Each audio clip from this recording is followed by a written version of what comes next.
Hello friends and family, welcome to another blog in my channel. তো আজকে আপনাদের সাথে শেয়ার করব শীতকালে কিভাবে বড়ি দিতে হয়, কুমড়োর বড়ি। এটা হচ্ছে হলো চাল কুমড়ো। তো চাল কুমড়োটাকে ভালোভাবে খোসা ছাড়িয়ে কেটে নিয়ে এইভাবে কুড়ে নিতে হবে।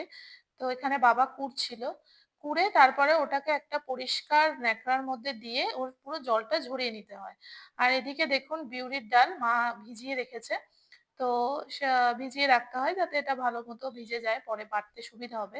আর দেখুন এইভাবে চাল কুমড়োটা যখন কুড়ে নেওয়া হয়েছে, এইভাবে ভালোভাবে এটাকে ধুতে হবে। এটাকে কিন্তু ভালোভাবে ধুতে হয়, না হলে বড়ি টক হয়।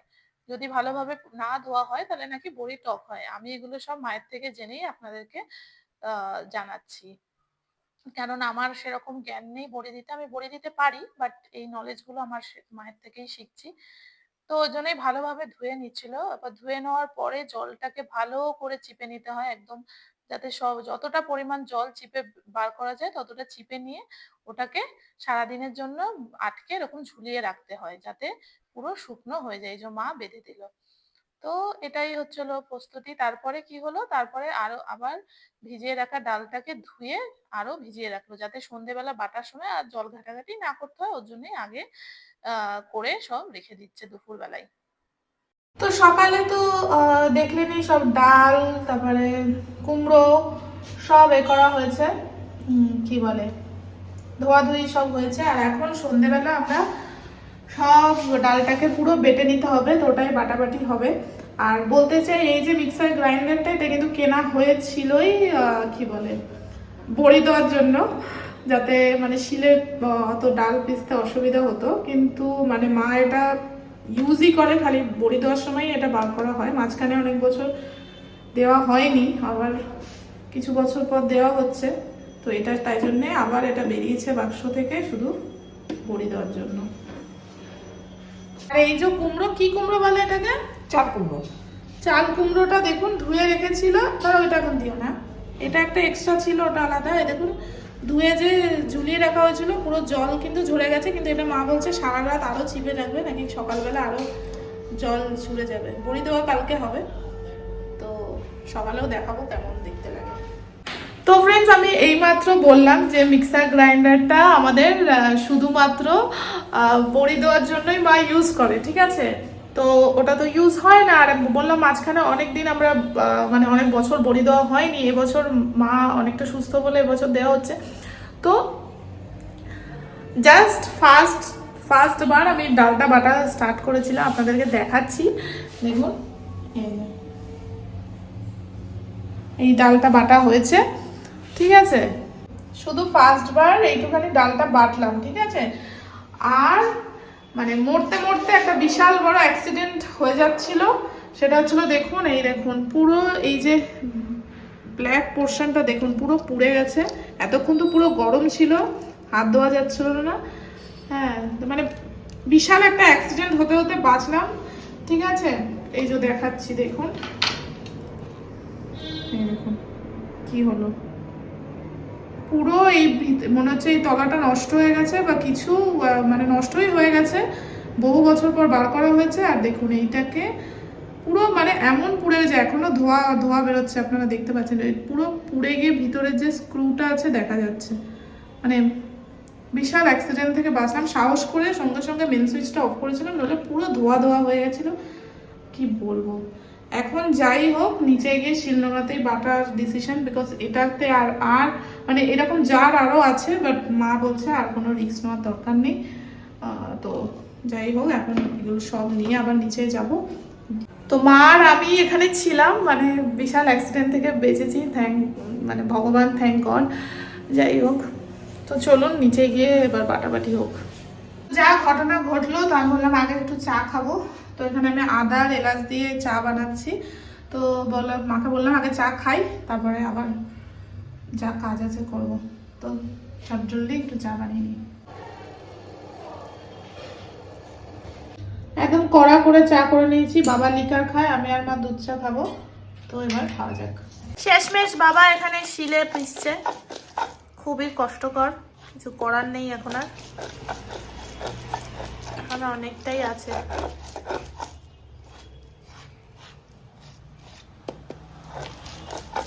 বাবা ওদিকে তো শিলে পিসছে, একটু বাবাকে হেল্প করে দেওয়ার জন্য কি বলে আমি এখানে এই ছোট মিক্সারটাতেই বাটছি অল্প অল্প করে যতটা হয়, যাই হোক, বাট অল্প অল্প করে অনেকটাই বেটে ফেলেছি। এখন এটা আছে, এটা শেষ হলে আবার ওখান থেকে নিয়ে আসবো, যাতে এখানে যদি তাড়াতাড়ি হয়ে যায় তো খুবই ভালো। তো এটাই করছি, বাবাকে বললাম আমি শিল নোড়াই, বা যাই হোক, বাবারা তো মেয়েদেরকে কষ্ট দিতে চায় না, তো শুনছে না, বলছে আমি শিলে বাটছি তুই ওটা কর। তো এটাতেই করা হচ্ছে আপাতত। তো এই যে সকালবেলা আমরা উঠে ব্রেকফাস্ট সব করা হয়ে গেছে, এবার আমরা বড়ি নিয়ে বসেছি, সব সরঞ্জাম। আর বাঙালি বাড়িতে একটা কিছু হলে শুধু একটা জিনিস কিন্তু হয় না, এই যে এটা ডালটা রয়েছে, এটাকে এখন ভাগ করা হচ্ছে। কেন কি, এই যে এখানে যে ভাগ করা হয়েছে এটাতে পোস্তর বড়ি দেওয়া হবে। আর এইটুখানি যে ভাগ করে তুলে রাখা হয়েছে, মা এটা দিয়ে রাতে ডালের পিঠে করবে। তো ওটা আমি রাত্রিবেলা দেখাবো, এটা মা এখন রেখে দেবে, ডালের পিঠে হবে। মাকে বললাম এইটুকুনিতে কটা হবে, মা বলছে অনেকগুলো হবে, যখন করবো দেখবি। ঠিক আছে, তাহলে এটা ডালের পিঠে হবে, এটা সরিয়ে রাখছি। আর এই যে কুমড়ো কালকে দেখিয়েছিলাম, দেখুন একদম ঝরঝরে হয়ে গেছে, জল ঝরিয়ে গেছে। বড়ি দিতে গেলে এরকম হতে হয়, আমি ঠিক জানি না, মা জানে, মা যা বলছে আমি তাই বলছি। যাই হোক, হ্যাঁ, এবার কি কি দেবে তাও মা? কি দিচ্ছ এটা? আচ্ছা, নুন দিয়ে দেওয়া হচ্ছে, এটাতে মেন এই কুমড়োর বড়িতে নুন দিয়ে দেওয়া হচ্ছে, পরিমাণ মতো দেবেন, বেশি তো দিলে হবে না। ওটা পোস্তরটাতেও দিয়ে দাও।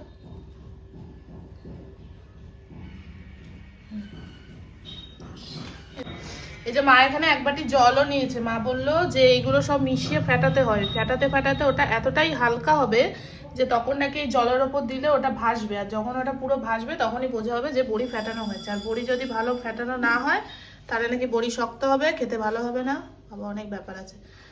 যাই হোক, এবার মা পোস্তর বড়ির জন্য এটাতে পোস্ত দিয়ে দেবে। বাহ, না, যাই হোক, এটা মিশিয়ে নেওয়া হবে। এটা পরে বসাবো পোস্তটা, ঠিক আছে। তাহলে এটা কি করবো এখন, এই বড়টা কুমড়ো দিয়ে চটকাবো না আগে নুন চটকাবো? আচ্ছা, মা বললো এটা আগে এটাকে সাইড করে দিই, মা বললো কুমড়ো দিয়ে চটকাতে, তো কুমড়োগুলো দিয়ে দিই, ভালো করে আগে চটকে নিতে হবে, তারপরে বললো অল্প অল্প নিয়ে ফেটাতে হবে, কেন কি এতটা ফেটানো তো মুশকিল ব্যাপার। হাঁড়িটা পুরো মুখটা না,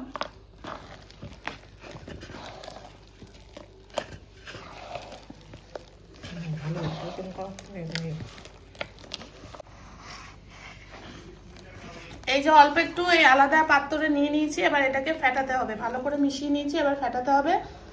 এবার মাঝখানে ধরো একটু, হ্যাঁ ফেটাতে হবে। এবার কতক্ষণ ফেটাবেন দেখবেন, এই যে আমি ঘোরাচ্ছি, আমার হাতে কিন্তু ভারী লাগছে, যতক্ষণ না আপনার হাতে এটা হালকা লাগবে ততক্ষণ এটাকে ফেটাতে হবে। তারপরে ওই জলে দিয়ে ওটাও টেস্ট করে দেখাচ্ছি, চলুন এটা করি।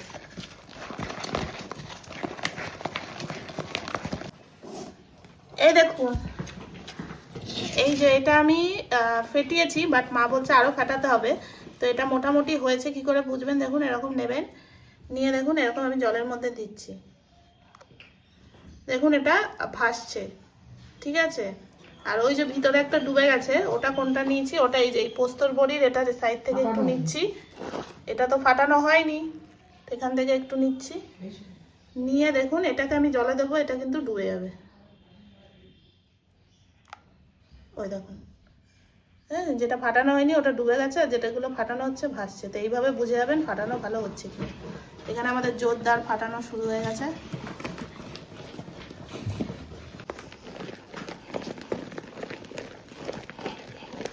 এই তো ছাদে সব নিয়ে আসা হয়ে গেছে, এদিকে বাবা বসেও পড়েছে, এই যে সাদা কাপড়, সুন্দর বড়ি দিচ্ছে।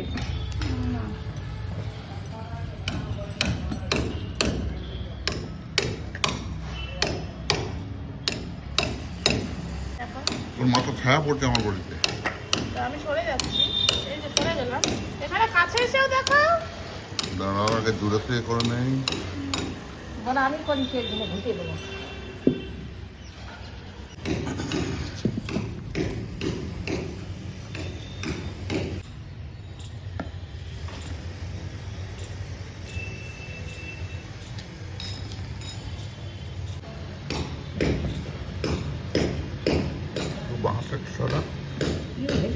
বড়ি দিচ্ছে मेरी माँ ये देखो এই যে আমার বাবা দিয়েছে, দেখো দেখো, এই যে আমার বাবা দিয়েছে, দেখুন রসগোল্লা না কি এটা।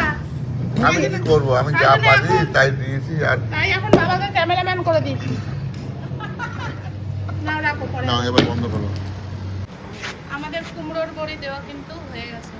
এই যে এগুলো মা দিয়েছে, মায়েরগুলো তো একদম পারফেক্ট, আর এগুলো আমার ছোট ছোট আমি দিয়েছি এগুলো। এই যে হয়েছে। এবার এদিকে বড়ি দেওয়া শিখেছে বলো ছোট পোস্তর বড়ি দিতে হবে, ফাটানো হয়ে গেছে। পোস্তর বড়িগুলো ছোট ছোট করে দেবো। এই যে এগুলো ছোট ছোট, ওগুলো আমাকে দেখাতে হবে না, বড়ি যেটা নাও, এই যে ছোট ছোট দিচ্ছি। পোস্তর বড়ি ছোট ছোট দেওয়া হচ্ছে, একটু কাছে আনা। এই যে ছোট ছোট পোস্তর বড়ি দেওয়া হচ্ছে।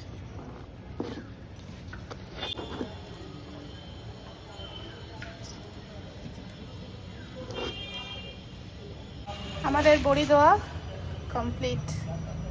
পোস্তর বড়ি দিয়েছিলাম, সেখান থেকে বড়া করেছে, বড়া খেতে দারুণ লাগে। নিরামিষ। তোমার হাতে গরম লাগছে না? না বাবা, এখানে আলু কুমড়ো ভাজা হচ্ছে, এখানে কি বেগুন পোড়া হবে? কি বেগুনটা কি পোকা বেরিয়েছে? না না কেমন করে কেটে দেবে?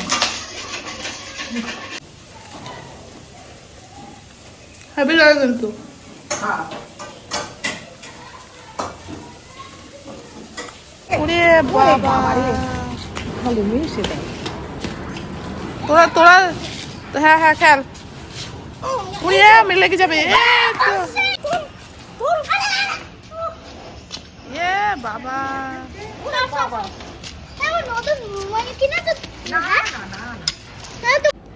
তো খাওয়া দাওয়া হয়ে গেছে, দুপুরের খাওয়া দাওয়া করে চলে এসেছি। ছাদে আসছি আবার দেখতে। মাঝে একবার এসেছিলাম, তখন আর ভিডিও ক্লিপিং নেওয়া হয়নি, বা যাই হোক আসলাম দেখি বড়ি কেমন আছে। বড়ি কিন্তু ভালোই শুকিয়ে গেছে। মা বললো তুই ছাদে থাক, আমি আসবো এসে উল্টে দেবো। এই দেখুন আমি নখ দিয়ে কুচাচ্ছি, ভালোই শুকিয়ে গেছে। বা পিঁপড়েগুলো পিঁপড়েটা ঘুরে বেড়াচ্ছে, কোথায় যাবে ও? কি ভালো লাগছে। এই যে উল্টে দেওয়া হলো, এত আওয়াজ বাপরে। ওই যে প্লেন যাচ্ছে, প্লেন যাচ্ছে, কনস্ট্রাকশন হচ্ছে, আওয়াজ আর আওয়াজ। এই যে উল্টে দেওয়া হলো যাতে পিছন দিকটাও এবার শুকিয়ে যায়। ঘুমিয়ে পড়েছিলাম, তারপরে দেখি হট করে আমার বড় মাসির ছোট মেয়ে আসে। ওরা অ্যাকচুয়ালি নেমন্তন্ন করতে এসেছিল, ওদের বাড়ি কালী পুজো সামনে, তো ওর জন্য নেমন্তন্ন করতে এসেছে। ভালো হলো, অনেকদিন পর দেখা হলো। তো ওই চা করলাম, তারপর একটু ওয়াও মোমো থেকে মোমোই অর্ডার করেছিলাম চটজলদি। ওদের আরো জায়গায় নেমন্তন্ন করার ছিল, তো তার জন্য তাড়াহুড়োর মধ্যে ওটাই অর্ডার করলাম। তারপর ওরা বেরিয়ে গেছিল, বেরিয়ে এই যে চলে গেল। ওটা আমার বড় মাসির ছোট মেয়ে ছিল, ওদের বাড়িতে কালী পুজোর নেমন্তন্ন করতে এসছে। তো যাই হোক ওরা বেরিয়ে গেল, কেন কি ওদের নাকি আরও নেমন্তন্ন করার আছে, ওর জন্য বেশিক্ষণ বসলো না। তো আজকের ব্লগটাকে আমি এখানে এন্ড করছি। দাঁড়ান আপনাদেরকে দেখাচ্ছি। বড়ি যে দেওয়া হয়েছিল ওটাকে মা এখন বারান্দাতে ঝুলিয়ে রেখেছে, বলছে সারা রাত ঝুলিয়ে রাখবে। তো দেখাচ্ছি, দাঁড়ান। এই যে এখানে ঝুলিয়ে রাখা হয়েছে, মা বললো সারা রাতই এটা ঝুলিয়ে রাখা হবে। দেখুন বড়ি কিন্তু বেশ ভালোই হয়েছে, একটাও কিন্তু ঝরে পড়ছে না, মানে কাপড়ের সাথে লেগে আছে। যাই হোক, তো যেদিনকে বড়ি কাপড় থেকে তোলা হবে সেদিনকে আমি আবার দেখাবো, ঠিক আছে?